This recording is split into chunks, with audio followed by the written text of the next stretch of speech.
Shalom, shalom, shalom, Yasharala, it's your brother Mashaya coming at y'all with a quick edifying video through the power and spirit of Yahweh Bahashem, Yahushua Bahashem, Rakakwadash.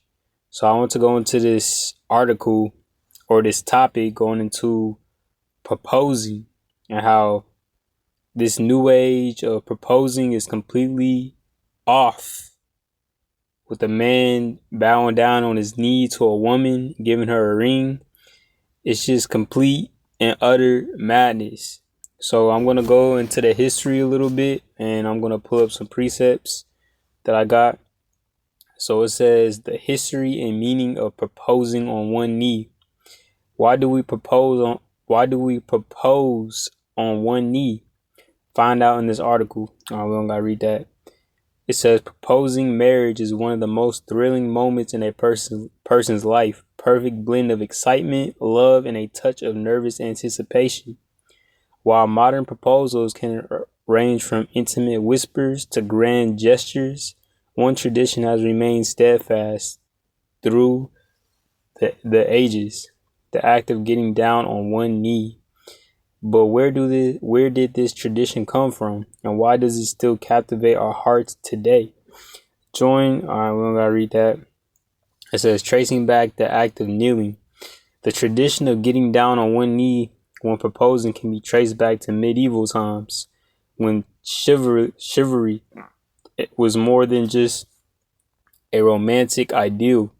It was a way of life. Knights would kneel before their lords and noblemen as a gesture of deep respect, loyalty, and submission.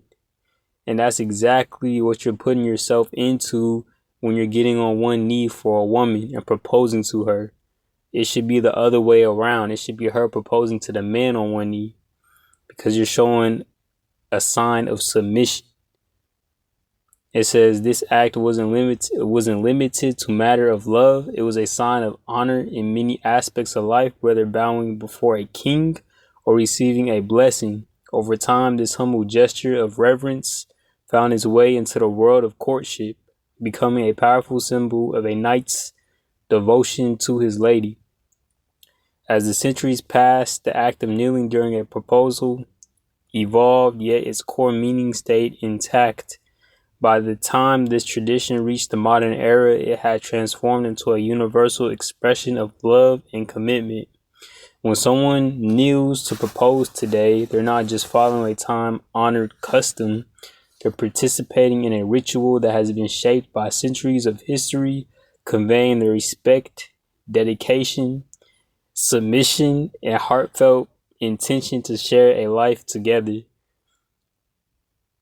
It says, the medieval influence. The romantic tradition of proposing on one knee finds its strongest roots in the medieval era, a time when chivalry and courtly love defined the relationships between knights and noblewomen. During this period, kneeling was a deeply symbolic act representing a knight's pledge of loyalty and service to his lord, and by extension to the lady he adored. In the grand halls of medieval courts, this gesture was as much about devotion as it was about respect. A knight would bow or kneel not only in the presence of royalty, but also before the woman he sought to honor. Let me pull a precept. So the first precept that I got is Proverbs chapter 31:3. Give not thy strength unto woman, nor the ways to that which destroyeth kings. And whether you know it or not, you're giving your strength and your power onto a woman by bowing down on one knee and asking her to marry you. You're putting yourself in a submissive position. Even though they're talking about now it means to be devoted to your wife and all this and that, but at the end of the day, you're in a submissive position when you're getting down on one knee. Let me pull this precept. I got Esther chapter 3 verse 5, and it says, when Haman saw that Mordecai bowed not, nor did him reverence, then was Haman full of wrath. So when Haman saw Mordecai not get down on one knee and bow down, he got in his feelings.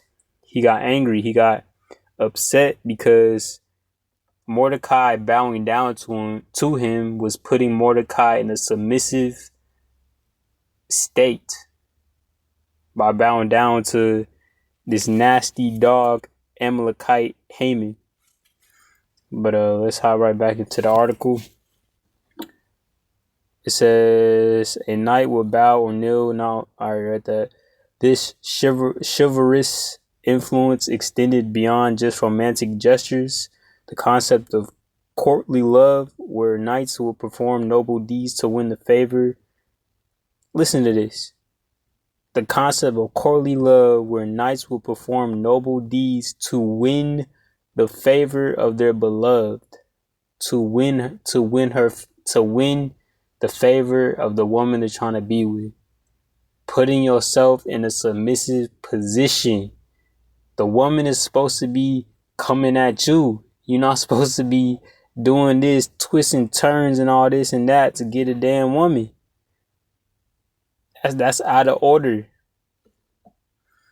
But it says over time, these romantic ideals filtered down through the ages, shaping the way we think about love and commitment.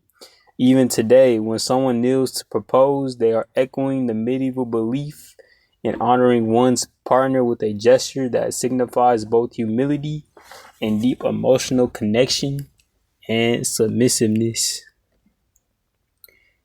Religious and cultural significance. It says the act of kneeling isn't just a romantic gesture, it's also deeply rooted in religious and cultural practices that span centuries and continents. In many religious traditions, kneeling is a sign of humility and reverence. What does the word reverence mean? Reverence mean deep respect for someone or something. And let me clarify. When you have a woman, of course, you're supposed to treat her with respect and dignity and honor, and being a man of honor and not being a damn demon and a lion and just being a complete piece of shit to your woman. That's not the case. But I'm saying, when you get down on one knee and you're doing all of this, you're putting yourself in a submissive position when you're doing that. But let me see if I could grab anything else. A symbol of commitment and respect. Variations of the proposal gesture worldwide. Alright. And the last thing that I got is you're always seeing it's the man that's doing it. It's always the man. You never see a woman. You barely see a woman proposing to a man.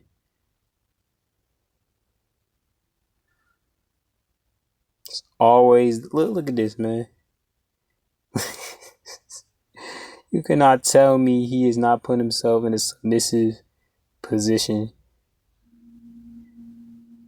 But it's love. They love each other. But come on now. Alright, this is what's up.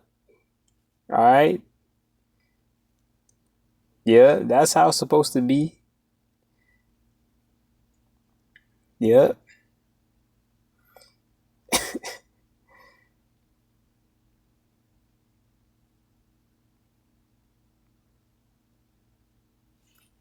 Let me see if I could find one more picture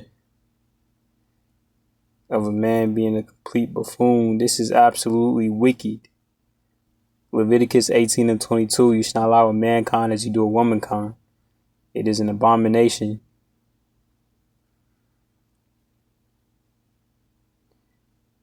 I don't look like.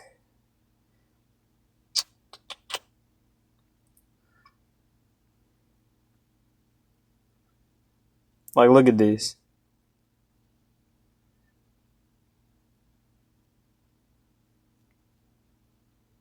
Alright, with that, Yasharal, I pray our brothers and sisters will edify with this quick lesson.